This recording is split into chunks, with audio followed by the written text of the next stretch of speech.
uma coisa que eu sempre ressalto é que parece que tem uma barreira enorme entre o Brasil e a América Latina, né? O brasileiro quer ir para Miami, quer ir para Londres, quer ir para Sydney, mas ele mal sabe que tem uma vaga aqui no Chile que paga R$ 40.000 e ele não está nem sabendo, né?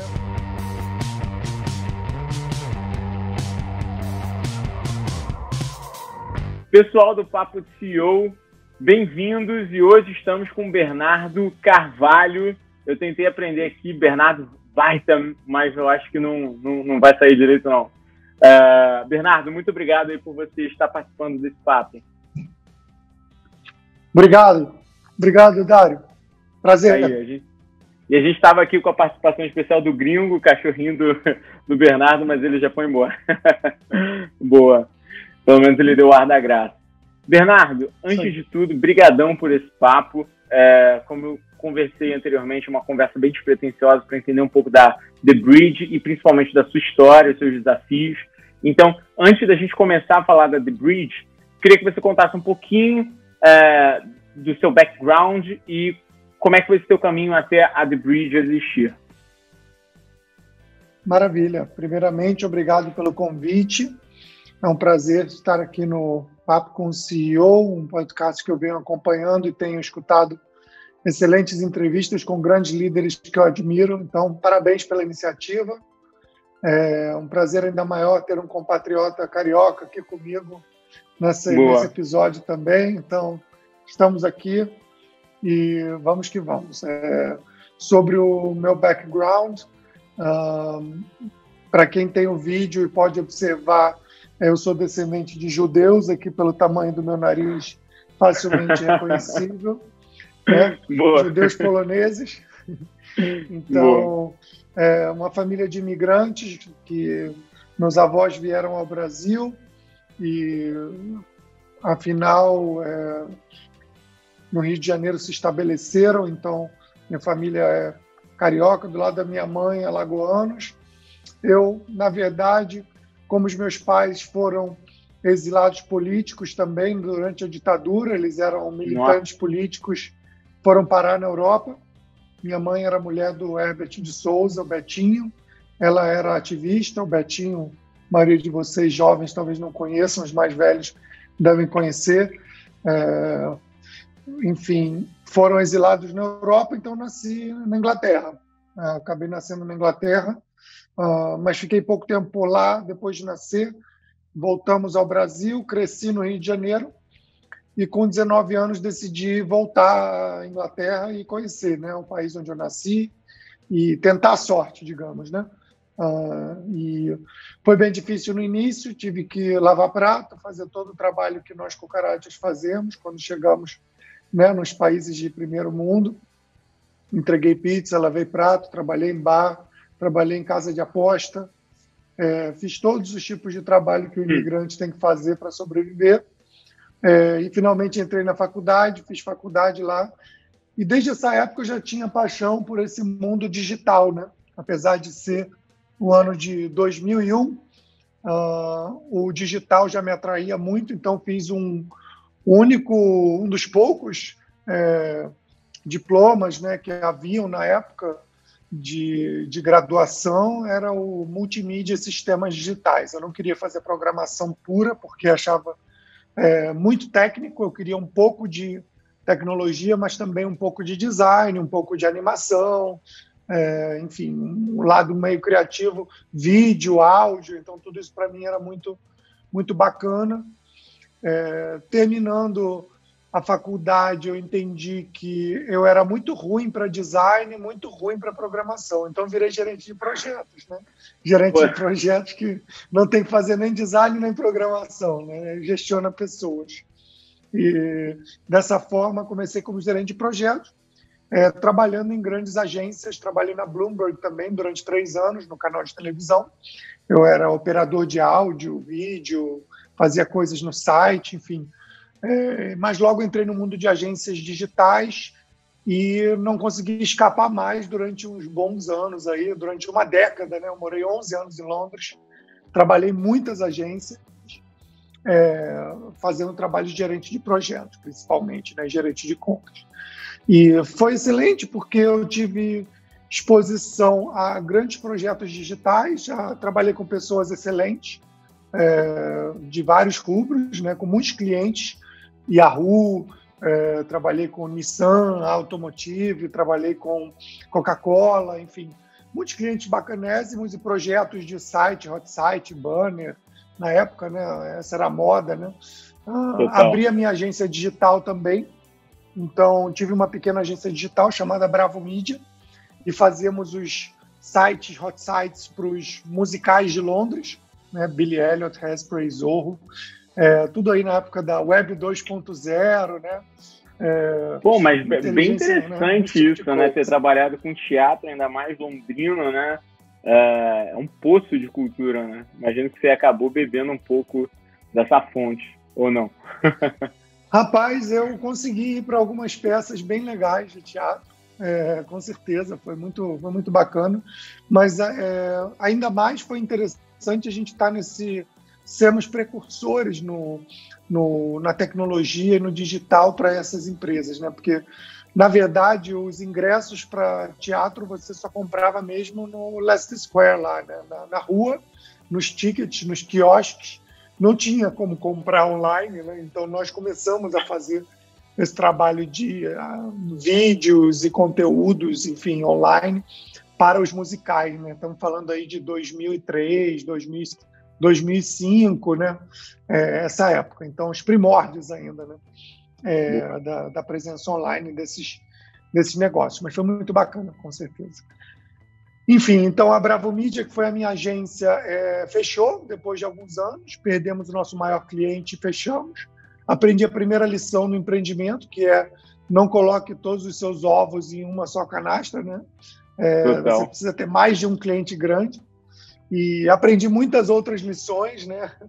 Mas voltei para o mercado, trabalhei em muitas agências mais, por uns 3, 5 anos mais, até chegar a 2015, quando finalmente eu fui para a Austrália. Então, lá na Austrália, eu trabalhei no Brasil também, em algumas agências, tive dificuldade de me adaptar nas agências do Brasil, até que voltei para a Austrália, fui para a Austrália trabalhar, enfim, e lá foi quando eu tive a minha epífane, né? Em 2016, 2015, na verdade, 2014, 2015, eu tive a minha epífane, um momento de reflexão, onde eu senti que eu não suportava mais trabalhar em agência de marketing. Já eram muitos anos nisso. Eu estava buscando um novo propósito. Estava buscando uma forma em que eu pudesse fazer 3 coisas. Primeiro, empreender de novo, que eu não queria mais trabalhar como funcionário para alguém. Segundo, trabalhar em algo que tivesse um propósito maior que simplesmente ganhar dinheiro ou vender shampoo numa agência de publicidade, né? Vender marketing, enfim, vender algum produto qualquer que eu tivesse que vender para um cliente. E terceiro, que eu pudesse ter algum impacto, né? Além do propósito, ter um impacto nas pessoas, na vida das pessoas, utilizando o que eu tenho para oferecer ao mundo, né? O que eu tenho além de uma experiência como gerente de projetos em agências, né? Então, como construir algo com esses três pilares? E eu entendi que eu conheço muitas pessoas na América Latina, em todas as agências que eu trabalhei. Eu conheço muita gente na Europa e depois na Austrália, porque eu trabalhei também em agências, né? Então, conheci as empresas. Eu era freelancer, né? Então eu passava por muitas empresas, né? E fazia amizades e conhecia os gestores dessas empresas, os clientes. E percebi que havia uma grande oferta e demanda, uma grande oferta de talentos na América Latina e uma grande demanda por talentos criativos e talentos de tecnologia na Europa e na Austrália. Então falei, poxa, entendi o que eu tenho que fazer a ponte, né, entre esses talentos e essas empresas. Então falei, porra, a ponte, the bridge. É isso, eu sou a ponte. Né? Eu sou o cara que tem que conectar esses 2 pontos. E assim nasceu a ideia da The Bridge, mas a The Bridge realmente só nasceu realmente como CNPJ 2 anos depois, né? Mas essa é a minha história. Eu sou um filho de imigrante, realmente, e muito empreendedor, e venho do mundo do marketing, do design, né? Trabalhei com muitos projetos de UX, então esse é a minha paixão, né? O marketing, o design e o empreendedorismo. Esse é o meu background. Não tenho filhos, tenho um cachorro, moro no Chile já há 5 anos, moro aqui no Chile há 5 anos, em Santiago, e tenho a minha esposa aqui, mas não tenho filhos ainda. Meu filho é The Bridge hoje, por enquanto. Boa. E aí, eu queria te perguntar então, Bernardo, seguindo nessa linha, agora que a gente tem o seu background, para o pessoal de casa entender, o que a The Bridge faz? O que você entrega no final do dia? A The Bridge nasce com o objetivo de conectar profissionais a oportunidades internacionais de trabalho no mundo digital. Então, a The Bridge nasce como um LinkedIn para profissionais do mundo da criatividade, da tecnologia, com oportunidades dentro e fora do Brasil, internacionais, né? A The Bridge é uma rede global de talentos de digital e tecnologia. Como funciona o que nós entregamos? Para as empresas, nós oferecemos principalmente 3 serviços hoje. O serviço de recrutamento e seleção, onde selecionamos o profissional, o melhor profissional do mundo digital para uma oportunidade de trabalho. Apresentamos esse profissional para a empresa e a empresa contrata essa pessoa e leva ela, passa a ser parte do seu quadro, né, de colaboradores, número 1. Número 2, a The Bridge oferece o serviço de outsourcing ou staff augmentation, que nós chamamos, né, que é a terceirização dos profissionais, então a contratação desses profissionais de forma temporária, seja por 1 mês ou 1 ano, né, o que permite a elas realmente escalar de forma rápida o tamanho da sua equipe, encontrar profissionais e alocar eles na sua equipe. E terceiro, o famoso squads, né? A construção de squads, que aí já se trata de a construção de equipes ágeis completas para a construção de soluções digitais, né? Então, digamos que o cliente, a empresa, necessita construir um novo aplicativo ou lançar um novo produto rápido, não tem tempo de buscar a equipe, contratar e etc. Então, eles chamam a The Bridge, nós construímos a equipe completa, né? Sempre estamos falando de profissionais de digital. A The Bridge não recruta profissionais de outras áreas, tá? Então, não é uma empresa só de headhunting. Sim, fazemos headhunting, mas também fazemos construção de equipes ágeis e fazemos a terceirização de talentos digitais, tá? Para os profissionais, o que a The Bridge entrega, que é gratuito, sempre foi gratuito e sempre será, basicamente vagas incríveis em grandes empresas como Uber, Santander, Itaú, fintechs, Log, agências, consultorias globais para esses profissionais, né, trabalharem a nível nacional e internacional. Boa. E assim, vem sendo uma dor do mercado, né? Aqui dentro, por exemplo, dentro do nosso grupo, a gente tem uma área de consultoria, de consulting, a gente tem uma área de marketing performance e a gente tem uma área também de tech, né? Onde a gente desenvolve tecnologia. Falando mais e tudo muito digitalizado no final do dia. Assim. Talvez eu seja o seu cliente e a gente ainda nem tenha conversado. Legal. E aí, no final, falando um pouco mais da parte de tech, falando de desenvolvimento, é uma dor muito grande, né? Esse profissional digital, ele é muito demandado no mercado hoje em dia, mas o profissional de tecnologia talvez um pouco mais.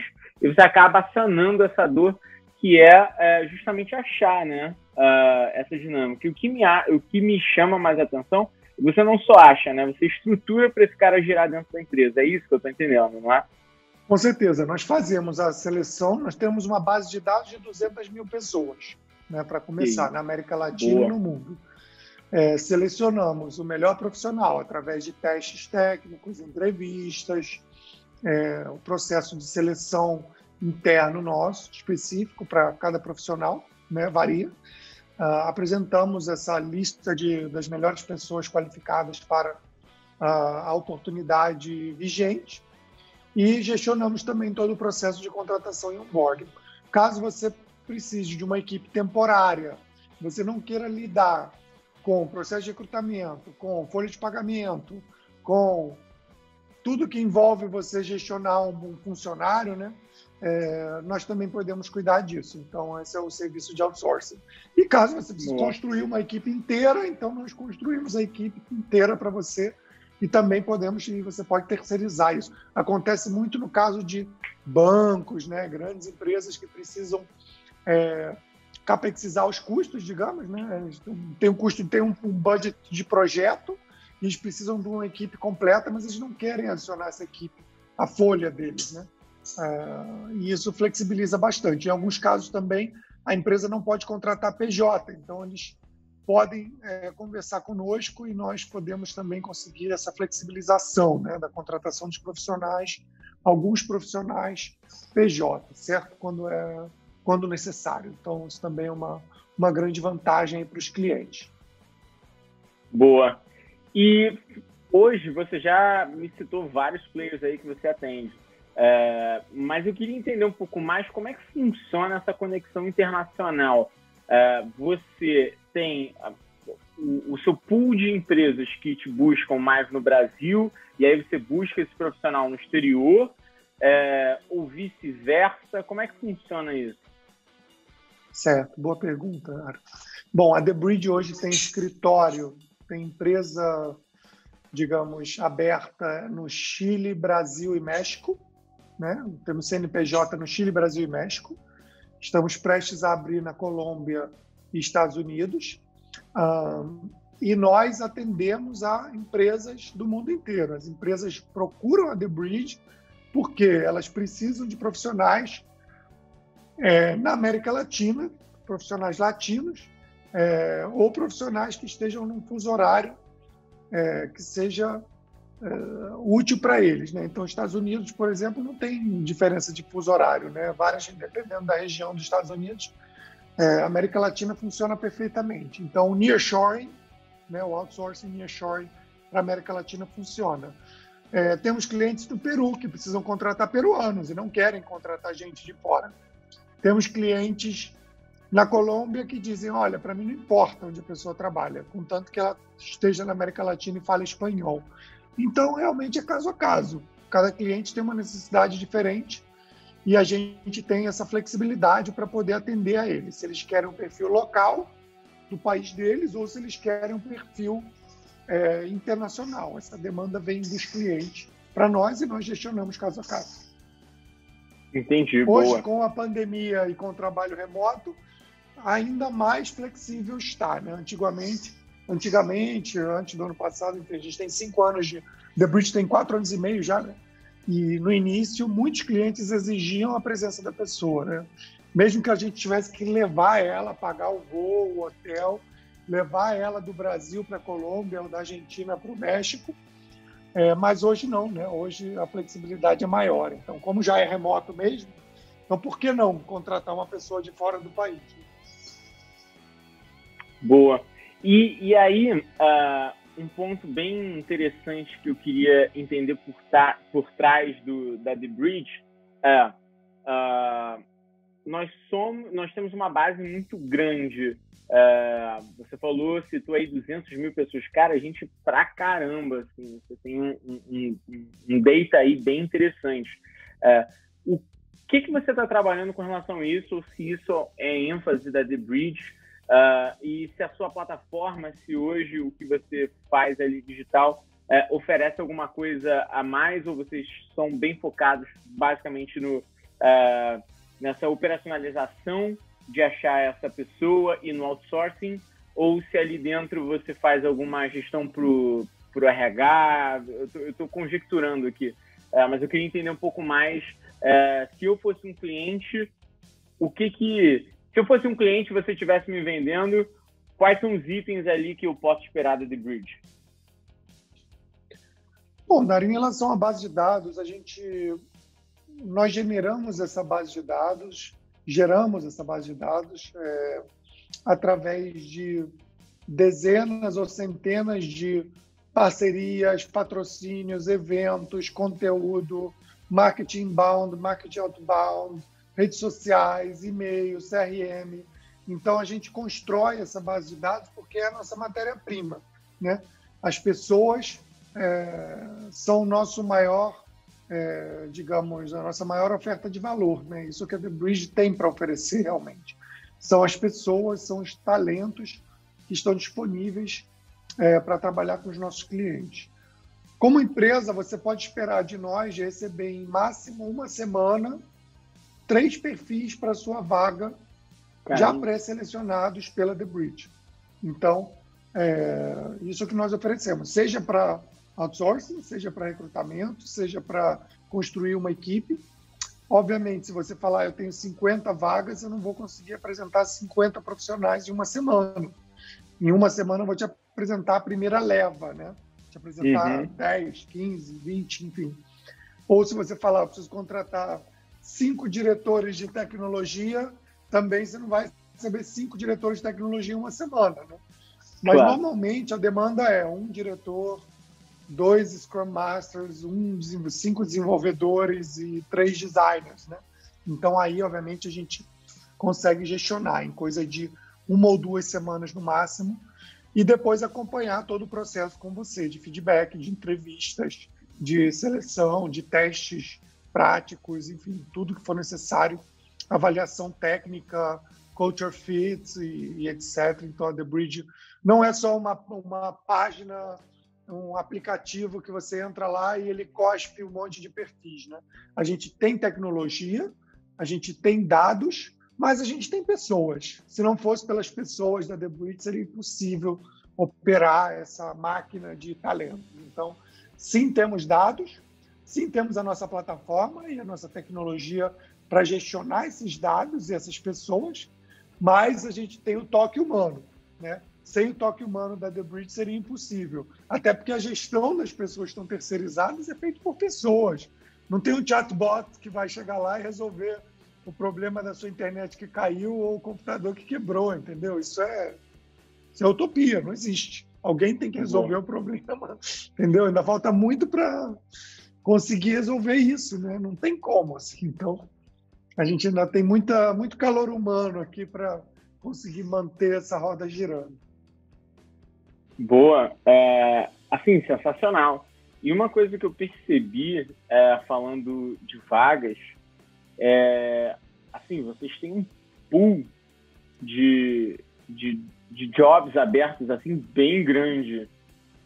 E o que eu achei bem legal é que realmente é bem pluralista. Assim, você tem vaga na Colômbia, você tem vaga não sei aonde.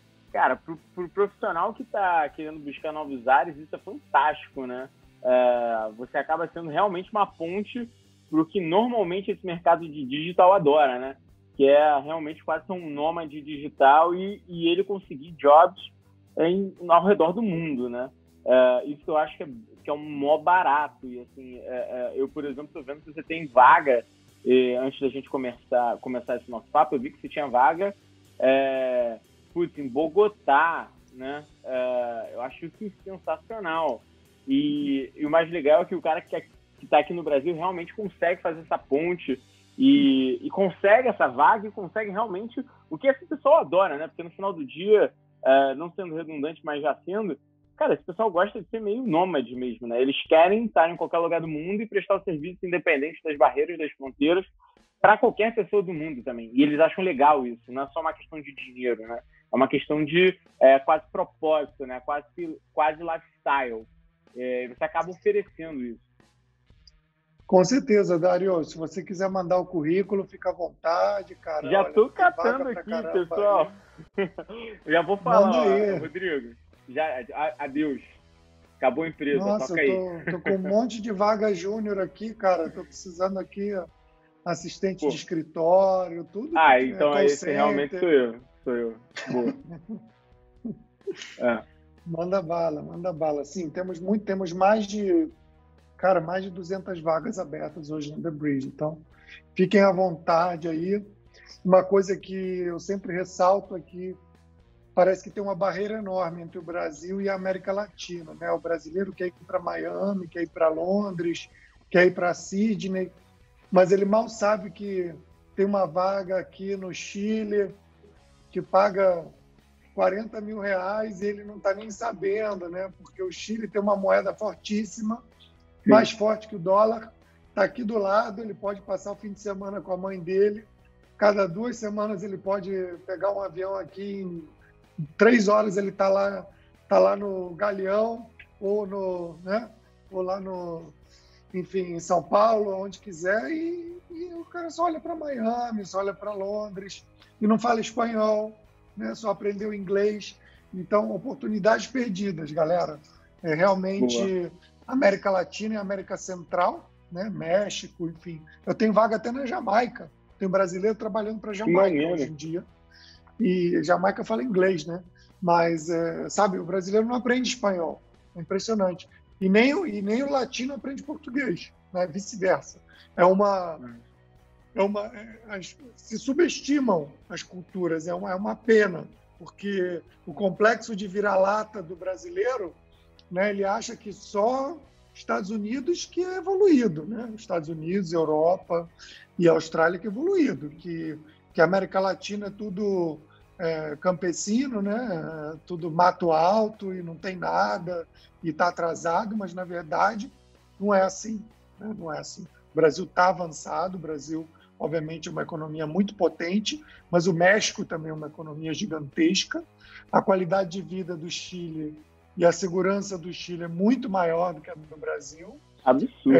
Colômbia tem oportunidades incríveis, Peru tem oportunidades incríveis, e o brasileiro nem passa pela cabeça dele, nem passa, nem pensa. E o espanhol é facílimo de aprender, né? Você brasileiro aprender espanhol é fácil. Demais. Você aprende muito mais fácil que inglês. E indo muito dentro dessa frente, até mesmo por experiência, a gente já teve clientes no Chile, Argentina, e assim, são clientes sensacionais. Eu já tive a oportunidade de ir para o Chile visitar, né, algumas vezes, e assim, cultura sensacional, comida sensacional, mas falando especificamente de economia. Cara, a economia é avançadíssima. Só quando você vai no Chile que você que você dá aquele estalo e fala, cara, o que é isso, sabe? E aí você comentou que você está em Santiago. Cara, Santiago, não sei se você vai gostar do comparativo, não me julgue, mas ele parece alguns cantos dos Estados Unidos, assim. Se você vê as lojas, as marcas, são marcas americanas e também você vê uma economia muito fomentada, assim, é muito forte a economia local. Além do urbanismo do Chile ser bem melhor, né? Apesar de daí também estar em um período de muita buzina, esse tudo buzina aí, que é uma coisa de louco, e todo mundo briga de buzina. Isso foi a única coisa que eu não gostei do Chile. Mas, nossa, a rua é estruturada, né? O parqueamento é muito, muito bem feito. Então, a economia é muito fomentada e o brasileiro não olha para o Chile. É uma coisa surreal. E a economia é muito avançada. Assim, by far uma das economias que a gente tem de maior potência na América Latina. E a galera não olha para isso. Está coberto de razão. Com certeza, com certeza. O Chile, basicamente, 78 de cada 100 pessoas já foram vacinadas no Chile. É um dos países que estão mais avançados, né, em termos de vacinação. Se você pegar a nível mundial, o Chile está na frente da porcentagem de pessoas vacinadas. Estou abrindo o mapa aqui agora, por país. Está na frente do UK, Estados Unidos. Só perde para países como Israel, Emirados Árabes e as Ilhas Seychelles, que são países, obviamente, muito pequenos, né? Muito, muito avançados, mas está na frente das grandes economias e realmente é um país que está avançando bastante, então vale a pena considerar. Mas o resto da América Latina também é importante, nem que seja não só para emprego, né? Se você aprende espanhol e você tem a sua empresa própria, você pode fazer negócios com a América Latina. Você pode, sei lá, entendeu? Fazer um sabático. Sim. Mas se você não aprende espanhol, entendeu? Você está se limitando. Você pode fazer um internship na América Latina, se você sabe o espanhol. Mas se não, né? Se você só olha para para fora, e você está próximo fisicamente, então você pode visitar, você pode estar próximo da sua família, né? Então tem muitas vantagens aí para se considerar. E aí, nesse ponto, eu concordo muito bem. E uma das coisas que eu particularmente fiz, que me abriu muitas portas, foi o seguinte. Uma das minhas pós eu fiz nos Estados Unidos, em Berkeley, na Califórnia. Eu fiquei lá e, obviamente, eu já tinha ido antes para treinar inglês e tudo mais, mas essa segunda vez foi ainda melhor, porque eu vi um inglês falado, business, né, bem mais forte, a turma era muito lotada de diretores, enfim, uma faculdade muito renomada, e eu peguei muito dessa cultura, e para mim foi muito bom. E aí o segundo ponto que eu fiz na minha carreira, que foi um ponto de reflexão, foi fazer o meu mestrado na Argentina. E aí eu fui para a Argentina fazer meu mestrado, e aí eu tive um mind-blowing, assim, estourou a cabeça, porque eu tive acesso a uma cultura muito diferente da brasileira, mas é muito diferente, né? Assim, o que eu pude sugar das pessoas que transitavam na Argentina foi fora do gibi, e isso me abriu pontes comerciais para outros lugares da América Latina que, putz, hoje eu tenho cliente ainda na Argentina, no Chile, por conta desse mestrado que eu fiz. Não é porque, obviamente, porque eu aprendi melhor espanhol, sim, mas principalmente porque eu entendi a cultura desse cara, que é bem diferente da cultura brasileira e tem suas peculiaridades. E quando você entende isso, nossa, é um estalo. Você já sabe como você chegar, você já entende como funciona, e aí você começa a ver que não tem barreiras. O que me leva à minha segunda pergunta para você, que é justamente essa questão da globalização. Você é uma grande alavanca de globalização, e eu queria te perguntar como é que as empresas estão lidando nesse momento onde, ok, a globalização estava aí, a digitalização estava rolando já, mas nesse período de pandemia acelerou de 0 a 100 do nada, e assim, muita empresa não sabia trabalhar assim. Como é que foi essa sensibilidade para você, sendo justamente, como seu próprio nome diz, a ponte para esse mundo? Bacana, excelente pergunta, Dário. Bom, a The Bridge já nasceu internacional, porque eu morava no Chile, né? A gente entrou na Startup Chile em 2016, participamos do programa de aceleração, né? Foi bem legal. E desde então começamos já a trabalhar com clientes no Brasil, na Argentina, na Colômbia. Então a The Bridge nasce global, ou pelo menos internacional, nasce remoto, porque também não tinha escritório, pelo fato simplesmente de não ter dinheiro para ter escritório na época, e também pelo fato de que a equipe era um no Brasil, um no Peru, um no Chile, então nem fazia sentido ter escritório, né? Então, assim, antes mesmo da Revolução Social que houve aqui no Chile, vai fazer 1 ano e meio agora, e depois a pandemia, né, onde todas as empresas foram forçadas a trabalhar remoto. Nós já éramos remotos, já era a nossa forma de trabalho, sempre foi. Mas o que ocorreu do último ano para cá, realmente, com a pandemia, foi uma forte digitalização, né, das empresas. Então, os canais digitais dos bancos, os serviços das empresas de saúde, a forma como entregar atenção ao cliente se tornou 100% digital, né? Houve uma demanda absurda, um crescimento muito forte pela necessidade de se digitalizar, né? Serviços do governo, enfim, todo tipo de serviço hoje precisa ter praticamente todo serviço, né, precisa ter uma alternativa digital, apesar de que alguns ainda tentam obrigar a gente, né, a forçar a gente a ir numa sucursal aí, ou alguma coisa pavorosa desse tipo. Não vou dizer qual né, porque muitos são meus clientes, mas realmente é pavoroso. Mas, enfim, então, assim, essa mudança de paradigma, né, das empresas que realmente tiveram que se adaptar, e elas passaram a precisar contratar os profissionais de forma remota para abrir mercado.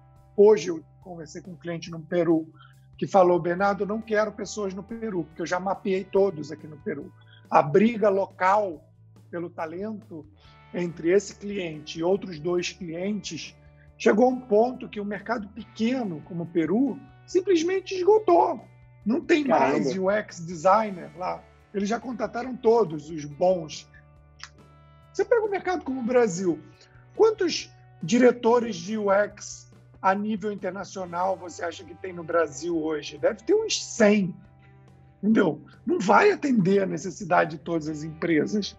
Então, os caras chegam uma hora que eles vão falar, cara, traz de fora, entendeu? Traz um brasileiro que está morando nos Estados Unidos, ou traz um francês, traz um colombiano, entendeu? Aqui não tem mais. Já falei com todos, e todos estão trabalhando há 6 meses ou menos na empresa. Porque esse é o problema. Às vezes tem a pessoa, mas ela não está nem há 1 ano ainda na empresa, entendeu? Então, os poucos que têm, né, os poucos grandes líderes de digital que realmente têm experiência nesse mundo, já estão contratados, e foram contratados e já mudaram de emprego recentemente, ou não querem mudar de emprego. Então, simplesmente, é um absurdo você procurar só localmente, entendeu? Fica uma briga de preço, fica um rouba-monte, né? Um rouba do outro constantemente, sempre as mesmas pessoas. E o outro desafio que nós temos é a educação, né? Nós precisamos capacitar as pessoas, porque também, Sim. Tudo bem, você pode pegar pessoas de mercados internacionais, né? Você pode internacionalizar a sua busca, você pode abrir o leque, que nós recomendamos aos clientes, né? Existe um desafio com o idioma, obviamente, trazer um estrangeiro que não fala português, se você não é uma empresa onde todo mundo fala inglês, né, ou espanhol, então não adianta também você trazer, né, um grande líder se os outros líderes não falam inglês, ou a equipe dele não fala inglês, então você fica limitado. Então, realmente, quando se trata de atração de talentos de alto nível, né, ou talentos de tecnologia mesmo, desenvolvedores, ou você capacita essas pessoas, ou o nosso governo capacita essas pessoas, ou o ecossistema precisa capacitar essas pessoas. Não tem mágica, né? Ou você vai continuar pagando cada vez mais para pessoas júnior e pleno. Daqui a pouco o pleno vai pedir 20 mil reais, porque hoje o pleno já pede quase 10 mil reais. Né? O pleno de desenvolvedor pleno hoje já quer 8, 10 mil reais. Senão ele nem atende o telefone. Então, assim, o velho papo da bolha, né? do apagão de talentos em que nós estamos vivendo hoje, a The Bridge oferece uma solução paliativa, uma base de dados gigante, o fato de nós termos o mercado mapeado na ponta dos dedos, de nós termos esse volume, de nós trabalharmos com os maiores clientes, portanto, temos as melhores pessoas. A The Bridge faz uma curadoria do mercado. A The Bridge não permite que um cara de uma empresa venha querer contratar um desenvolvedor por 2 mil reais, que faz design, desenvolvimento, design gráfico e social media. Né? A The Bridge não vai anunciar uma vaga dessa, porque não existe. A gente sabe que isso é uma pessoa que não existe hoje no mercado. Sim. E que é um absurdo, entendeu? Então, nós temos um papel relevante de curadoria, nós temos um papel de educar as empresas, né, quando elas vêm com essas vagas sem sentido. A gente também tem um papel de educar os profissionais a não solicitarem salários completamente descabidos para o nível deles de senioridade, a não enganarem os clientes, porque muitos candidatos tentam ainda enganar o cliente, né? Ou enganarem a eles mesmos, né? E tentar se vender como algo que ele não é ainda, né? Deslumbrado com esses cargos de lead, de head, né? Querendo subir a escada rápido demais. Então, a The Bridge faz esse papel importante de selecionar a empresa e selecionar o candidato. Porém, e trazer uma base de dados gigante e ajudar no processo, né? Como que fazer esse trabalho de concierge do processo, né? E de educador dos profissionais e das empresas. Porém, a The Bridge não faz mágica, entendeu? A gente não pode, eu não posso gerar profissionais, eu não posso criar um profissional, certo? Eu posso encontrar, trazer, preparar ele e educar ele, mas eu não posso criar. Então, ainda bem que nós temos incríveis empresas como a Awari, né? que é super bacana, de treinamento, né? Tem a Alura, né? Tem empresas de cursos, Digital House, enfim, tantas outras aí, né?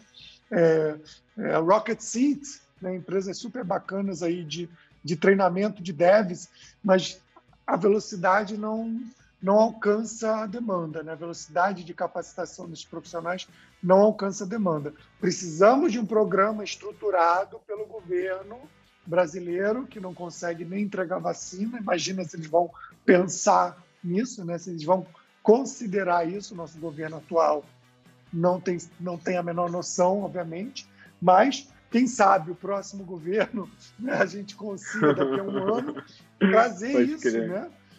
Ou as empresas mesmo, como, por exemplo, o Mercado Livre está fazendo, né? Liberando bolsas de treinamento, de capacitação para desenvolvedores. E eu entendo que algumas também no Brasil, agora a Magazine Luiza, né? Algumas empresas estão trazendo programas de capacitação para as pessoas, porque realmente é uma bolha e continua inflando cada vez mais. E não tem milagre, né? Não tem como fazer milagre. Mas hoje nós somos the next best thing. Então, nós conseguimos trazer o melhor possível disponível no mercado hoje. Boa. Cara, assim, você trouxe muito insight bom agora. E para quem está escutando a gente, é muito rico isso, porque só quem vive sabe. E quem está escutando a gente talvez não se digitalizou 100%, ou ainda está querendo entender como funciona isso. E, assim, de verdade, o meu sentimento é realmente uma bolha dentro desse mundo de tecnologia.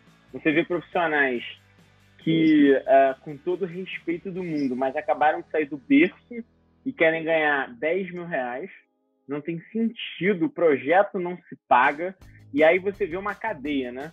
Porque automaticamente esse cara quer ganhar 10 mil reais e não tem sentido, só que ele precisa de mais 3, 4, aí uma startup nunca consegue contratar esse cara. Quando contrata, ele tem que fazer um plano mirabolante para fazer sentido todos esses custos e achar investidores ainda mais loucos para conseguir investimento, para conseguir aportar isso daí e pagar a tecnologia.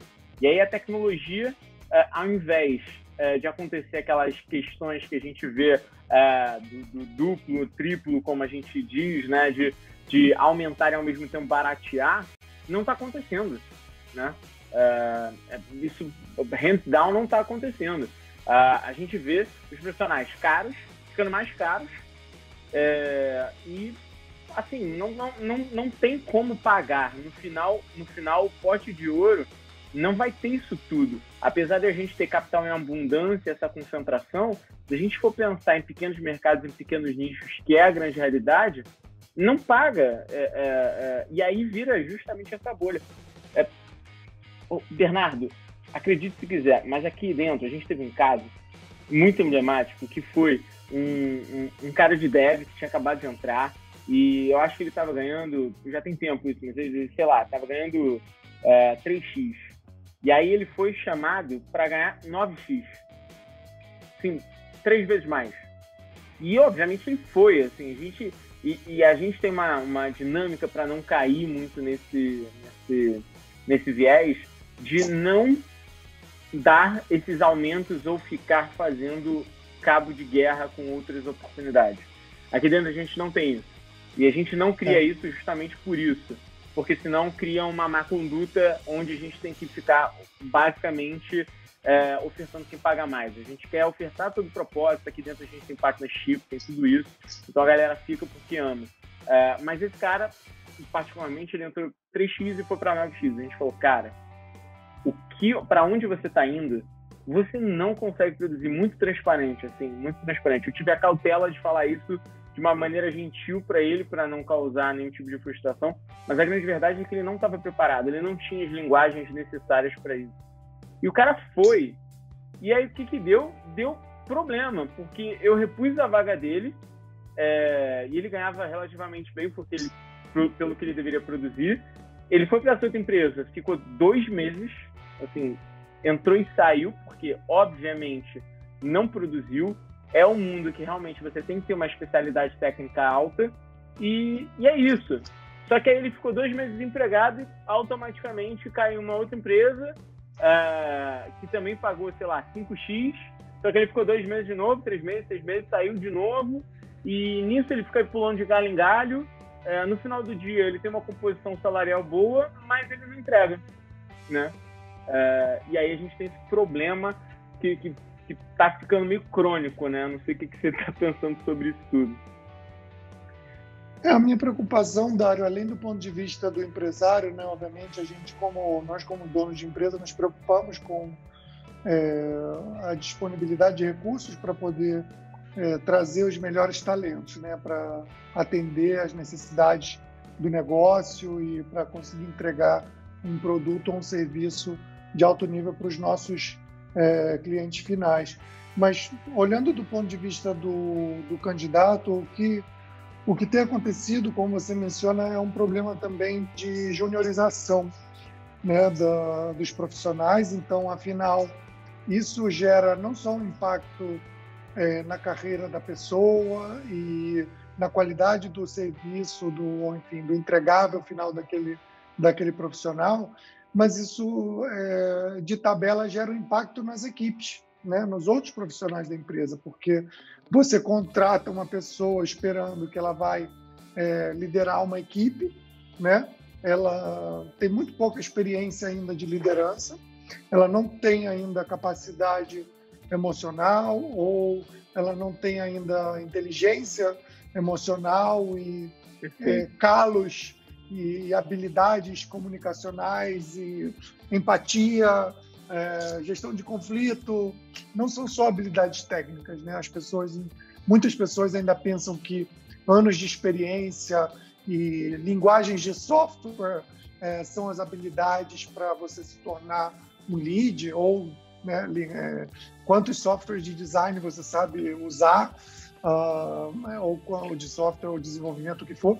Mas, na realidade, quanto mais você sobe na sua carreira, mais se tornam importantes as habilidades soft, né, os soft skills. E isso você ganha com o tempo, realmente. Infelizmente, não tem faculdade de soft skill, não tem cursinho online, né? Pode até ter, mas você precisa passar pelas situações e viver os problemas para você saber resolver. Então, o conselho para a galera é: sim, busque evoluir na sua carreira, mas cuidado com esses saltos quânticos, né? E essas promessas indecentes, né? Porque às vezes você está sabotando a sua carreira, está prejudicando os membros da sua equipe, futura equipe e a sua equipe atual, e você está se queimando, realmente, né? Porque você está tentando dar um passo mais largo que as suas pernas. Então, com cautela, com calma, busque evolução e busque se desenvolver de acordo com a sua capacidade, né? Não somente com a demanda do mercado. Boa, Bernardo. E eu já ia pedir para você dar uma dica, então já temos a dica do Bernardo aí para quem está escutando. E, Bernardo, antes da gente finalizar, eu queria pedir para você uma frase bem sucinta para que você pudesse, se você pudesse estampar em uma camisa essa frase, qual seria? Assim, é uma pergunta bem difícil, mas eu já vou te explicar o porquê dela. A gente está fazendo uma parceria com a Reserva Inc. O pessoal lá, o Lucas Bittencourt e todo o time, cedeu para a gente aqui, fez uma grande parceria onde a gente criou uma plataforma de camisetas by Reserva Inc. E a gente está pegando todas essas frases e criando camisas dos CEOs que estão passando aqui. Então, isso é bem legal. Depois a gente distribui, manda para você também. Você pede para o pessoal aí da tua empresa acessar. Opa, então, legal. Literalmente, que frase, se pudesse estampar em uma camisa e você usar no seu dia a dia, que frase seria essa? Legal, essa ficou fácil, Dário, porque eu vou escolher a frase que a equipe aqui da América Latina escolheu. Nós fizemos uma dinâmica de grupo que foi bem legal, até recomendo para a galera fazer, onde os membros da equipe selecionam a frase que para eles define o ambiente de trabalho, o objetivo, né, o que eles mais aspiram como profissionais no seu local de trabalho. Então, todos sugerimos várias frases, eu não sugeri, porque senão não tem graça, eu como CEO não quero influenciar, mas a galera escolheu e votou, né? E a frase escolhida foi: não somos perfeitos, apenas melhores do que ontem. Pô, golaço aí. Rodrigo está escutando a gente, ficou até, deu até uma, né? Ficou até arrepiado aí, né, Rodrigo? Ficou eu até senti aqui o ouvido aqui. Ó. Pô, o negócio ficou sério, hein, cara? Até eu vou usar essa camisa, vou falar aqui pro pessoal. Pô, mandou bem, cara. O pessoal aqui de culture vai se amarrar. Cara, Profundo, golaço, né? viu? Não é minha, não, é da galera aqui. Eles que inventaram. Eu só sou o porta-voz aqui, cara. Eu não faço nada de bom aqui. Eu sou totalmente indispensável. Pô, CEO bom é até atrapalha, velho. Até atrapalha. atrapalha. Eu tenho que parar de atrapalhar, isso sim. Cara, CEO bom é CEO dispensável. É total. Quando sua empresa chegar nisso, parabéns para você. Bernardo, brigadão pelo papo de hoje. Acho que foi 10. A gente conversou muita coisa sobre mercado aqui, sobre como esse mundo está virando, né, esse processo de digitalização das empresas. Falamos bastante aí da The Bridge. Pô, sensacional. Acho que você está bem à frente aí dos desafios que a gente está encontrando, então parabéns. E para você que está escutando a gente, cara, não deixe de curtir, compartilhar e, claro, deixar seus comentários aí, porque a gente quer saber o que você pensou. Bernardo, brigadão mais uma vez. Obrigado a você, Dário. Um grande abraço. Valeu, Rodrigo. Tchau, pessoal. Boa. Valeu, gente. Se cuidem.